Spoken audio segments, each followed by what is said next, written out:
"You should not sit with us," my in-laws said when we went to a fine dining restaurant. So I left and removed my credit card from the reservation. Now I am getting desperate calls. Amy, 32F, from the moment I married Matt, I knew I would never truly be part of his family. At first, I chalked it up to growing pains, the usual awkwardness that came with blending into a new family. I was hopeful, convincing myself that they simply needed time to warm up to me. After all, I was the newcomer, and they were tight-knit. I wanted to believe that. I needed to believe that, the first time I met them, Matt and I had only been dating for 6 months. He was head over heels for me, and I thought he was finally ready to introduce me to his family, a promising sign. But from the very start, it was clear that they were less than impressed. His mother, Patricia, eyed me from head to toe the moment I walked through the door, her lips twitching into a tight, insincere smile. Her eyes swept over my casual floral dress, and I could practically see her assessing its price tag. His father, Gregory, was even colder, stoic, aloof, and indifferent. He offered me a limp handshake and turned his attention back to his scotch as though I were no more significant than a guest at a cocktail party. Then there was Victoria, Matt's younger sister, who made no effort to mask her disdain. She practically rolled her eyes when Matt introduced me. Her expression remained bored and unimpressed throughout dinner. As though my very presence was an inconvenience, at first, I blamed it on their guarded personalities. Matt's family came from old money, and they were used to a certain type of social circle. I, on the other hand, was middle class and self-made. I worked hard for everything I had, built my career from scratch. I didn't come from a family with generational wealth, and I didn't speak their privileged language. Afterward, I voiced my discomfort to Matt. I told him I felt out of place, unwelcome. His response was predictable, a dismissive chuckle, followed by a reassuring hand squeeze. "They take time to grow on people," he said softly. "You're overthinking it, babe." And so, I let it go. Again and again. For years. The years passed, and their treatment of me never improved. In fact, it worsened. I was always the outsider, the accessory to Matt's life, not part of it. Whenever we visited his parents' house for holidays, I was relegated to the background. Patricia would play the doting mother, showering Matt with attention, while Gregory would boast about his achievements. Victoria, ever the spoiled sibling, would draw their attention with dramatic stories of her social life. And me? I might as well have been invisible. At dinner parties, they excluded me from conversations. Patricia would share family anecdotes that I had no connection to, making sure to highlight moments from Matt's childhood that I hadn't been part of. It was their way of subtly reminding me that I didn't belong. When it came time for family photos, they would position me awkwardly on the edge or, more often, ask me to take the picture rather than be in it. I spent years financing Matt's career instability while enduring their subtle humiliations. Matt was frequently between jobs, fired from one tech startup, then taking months before landing another. During those periods, I paid the bills. I covered the rent, the groceries, and the utilities. I funded our vacations and paid for gifts on birthdays and holidays, including the ones for his family. And still, they treated me like a stranger. When I brought it up, Matt would sigh and hold me close, telling me I was imagining it. "They love you, Amy," he would whisper against my hair. "You're just being sensitive." But I wasn't. The night it all came crashing down was supposed to be a celebration, Patricia's birthday. The whole family had been making plans for weeks, and in an effort to show goodwill, I decided to book the reservation myself. I wanted to prove that I was trying, that I cared. I chose La Belle Maison, a fine dining French restaurant in the city. It was elegant, exclusive, and notoriously expensive. The kind of place you booked months in advance. I had made the reservation weeks earlier, securing a beautiful table overlooking the city skyline. I added my credit card to hold the reservation, a detail that, in hindsight, would become crucial. The evening arrived. I wore a sleek, midnight blue dress, pairing it with delicate silver earrings and my favorite heels. I wanted to look elegant and refined, desperate to somehow prove my worth to people who had never made me feel valued. When Matt and I arrived, Patricia, Gregory, and Victoria were already seated at the table. The restaurant was softly lit, the crystal chandeliers casting a warm golden glow over the pristine white tablecloths and polished silverware. I smiled politely and moved toward the table, eager to take my seat. But as I reached for the chair beside Matt, Patricia's hand suddenly shot out, her fingers curling lightly around my wrist. "Oh, Amy," she said with a saccharine smile, her tone condescendingly sweet. "This is just for family tonight." For a moment, I thought I had misheard her. My eyes flicked to Matt, expecting him to interject, to correct her, to tell her that I was family. But he didn't. He glanced at me uncomfortably and then down at his napkin, as if he were too ashamed to meet my eyes. I was stunned. "Family?" I repeated slowly, my voice hollow.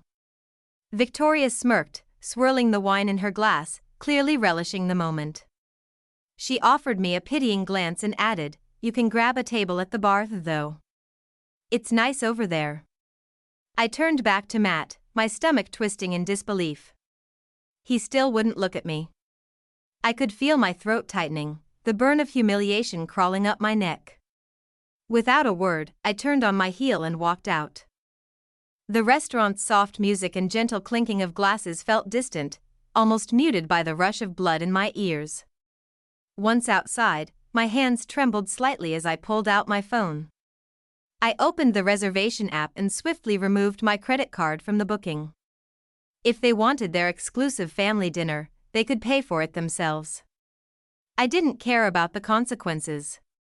I didn't care about how it looked. I was done.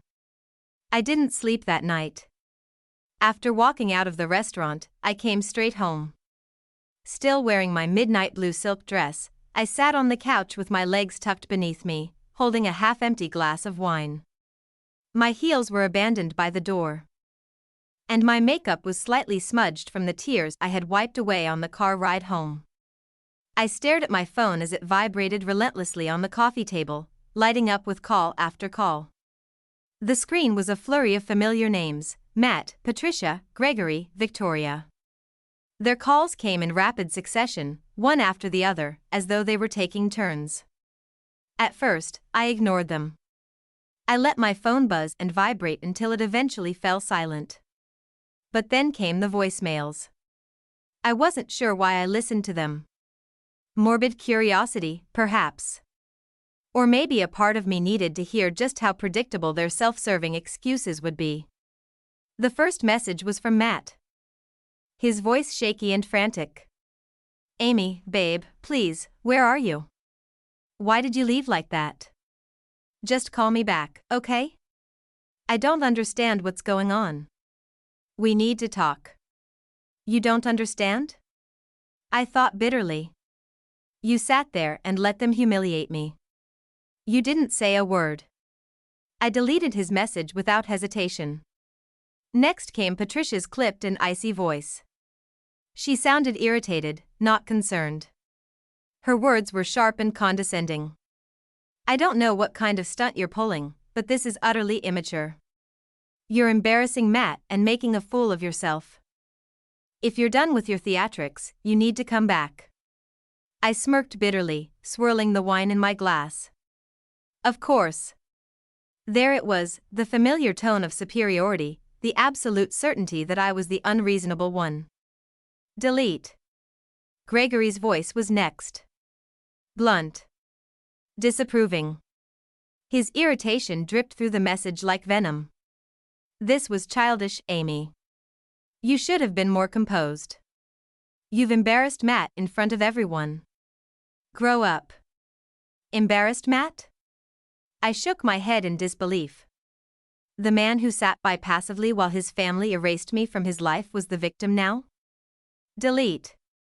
But it was Victoria's message that nearly made me laugh out loud. Her voice was full of mocking condescension. She sounded amused. "Amy, seriously? You're overreacting. This is so dramatic, even for you.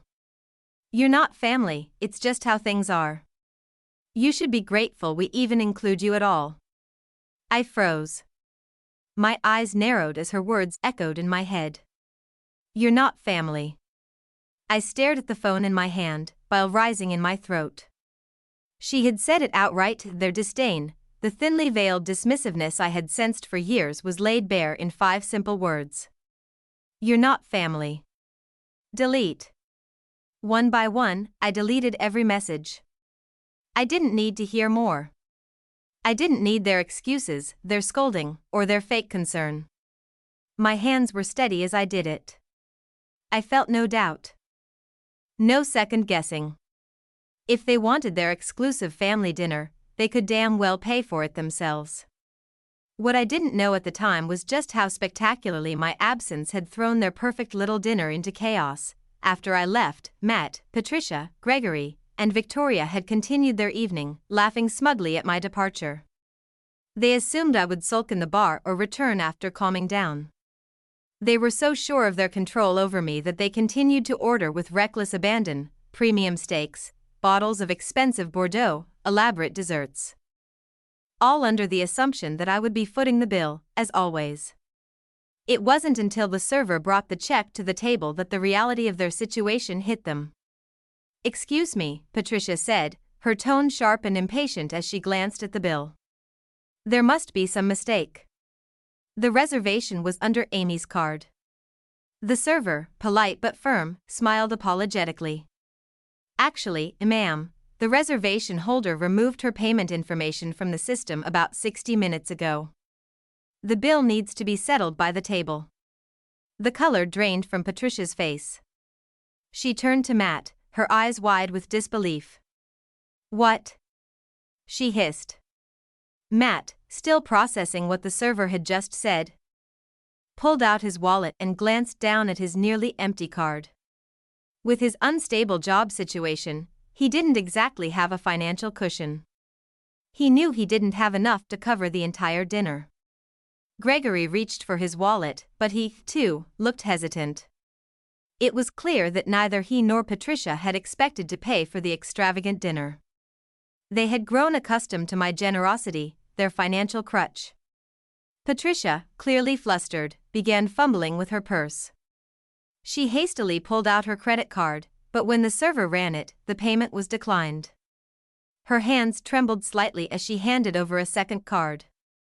"Declined, what is going on?" she snapped, her voice rising in frustration. Gregory's card was next. Also declined. He slammed his hand on the table, his face red with anger and embarrassment. The server, who remained impeccably professional, cleared her throat. "I'm afraid you'll have to cover the bill another way, or split it among the guests," she said. The smug smirks that had once adorned their faces were gone. In their place were wide-eyed, red-faced expressions of disbelief and fury. With no other option, they were forced to turn to the guests, Patricia's friends, acquaintances, and distant relatives, who had been invited. Awkward glances were exchanged as the guests reluctantly began pulling out their wallets. Some muttered under their breath, clearly annoyed by the unexpected expense. One older couple, clearly irritated, loudly whispered, "I can't believe they invited us to this and expected us to pay." By the time they scraped together enough cash and cards to cover the bill, the entire celebration was ruined. The once glamorous fine dining event had turned into an embarrassing scramble to avoid financial humiliation. Patricia's carefully curated social image was tarnished. And I, blissfully unaware at the time, was sipping my wine at home, calmly deleting their desperate messages.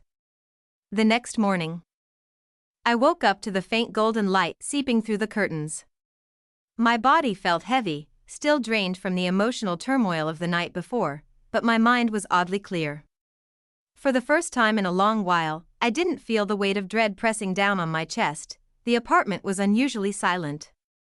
No buzzing phone, no nagging messages, no performative concern from Matt. Just quiet. Peaceful, almost. I stayed in bed for a few minutes longer, listening to the faint hum of the refrigerator from the kitchen. My eyes lingered on the faint specks of dust illuminated by the morning sun. There was no rush, no obligation, no performance to keep up. Finally, with a slow, steady exhale, I pushed back the covers and slipped out of bed. My bare feet sank into the plush carpet as I padded into the kitchen. I mechanically brewed a pot of coffee, the rich aroma filling the apartment, and for once, I allowed myself to simply stand there, staring out the window, watching the sun crawl lazily above the neighboring buildings. I made my way to the couch with my coffee in hand. My phone sat untouched on the coffee table. I ignored it at first, content to simply sip my coffee in silence, but eventually, my curiosity got the better of me. I reached for my phone, holding it for a moment before unlocking the screen. The flood of notifications was overwhelming. 63 missed calls. 42 voicemails. Dozens of text messages. My lips curled into a grim smile. I took a slow sip of my coffee, savoring the bitterness on my tongue, and opened the messages, scrolled through Matt's texts first. His earlier messages were frantic and desperate, his words a jumbled mess of pleading apologies. Amy, please. Just call me. Let me explain. I didn't know they were going to do that. I swear. Please, babe. I miss you. I need you. I'm so sorry. Then his messages shifted, slowly morphing into guilt-tripping and emotional manipulation. You're being unfair. You're punishing me for my family's behavior. Please don't throw away everything we've built over a misunderstanding. I scoffed. Misunderstanding? They had humiliated me for years, and he had stood by silently every single time. Matt's texts became increasingly incoherent as the hours passed. It was clear he was unraveling, his words barely legible as his desperation grew. I can't lose you. You're my life. Please come back. I'm begging you. Patricia's messages were a sharp contrast, furious, condescending, and dripping with venom. How dare you walk out like that? You humiliated us in front of everyone. Matt is miserable because of your childish tantrum. You're ruining him. Don't you dare ignore me, Amy. I will not let you destroy this family. Her rage was almost amusing. I could practically hear the haughty indignation in her voice, the way she must have spat my name through clenched teeth. Then came Gregory's texts. His were short, curt, and clinical, disapproving rather than emotional. You've made your point. You can stop this now. You're being immature. Matt doesn't deserve this. Enough. We're willing to talk. Willing to talk? I smirked. What an interesting shift. They weren't so high and mighty now, were they? But it was Victoria's messages that made me laugh out loud. You ruined everything. You are so ungrateful. We treated you well, and this is how you repay us? You're a nobody without Matt. You'll come crawling back. I deleted her messages without a second thought. Pathetic, debated ignoring the voicemails entirely, but morbid curiosity won again. The first was from Matt. His voice was hoarse, thick with desperation. Amy. Please. Just pick up. I'm sorry. I know I screwed up. I should have said something last night. I should have defended you. Please, just come home. We can fix this. I love you. You're my everything. His voice cracked near the end, but I felt nothing. I skipped to the next. Patricia's voicemail was brimming with unrestrained fury. You selfish little brat. You've humiliated this family. You think you're punishing us? You're only destroying Matt. He's heartbroken. You were nothing before you married him, and you'll be nothing without him. I rolled my eyes and pressed delete. Next was Gregory's clipped voice, terse and cold. Enough, Amy. Stop this nonsense and call Matt back. You're being irrational. This drama is getting out of hand. Delete. The last voicemail was from an unknown number. Curious, I pressed play. Amy? This is Lisa. From the restaurant. I blinked in surprise and sat up straighter. I just wanted to let you know that your in-laws. Well, they were in a bit of a bind last night. Your card was removed from the reservation, and when it came time to pay the bill, they couldn't cover it. Her voice sounded amused, almost sympathetic. They had to ask the guests to pitch in. A slow, satisfied smile spread across my face as I listened. It was, well, quite the scene. Some of the guests were not pleased. Just thought you should know. Take care, Amy. I let out a low, vindictive chuckle and deleted the voicemail. It was early evening when I heard the frantic knocking at the door. I knew who it was before I even looked through the peephole. Matt stood there, disheveled and pale. His eyes were bloodshot, dark circles etched beneath them.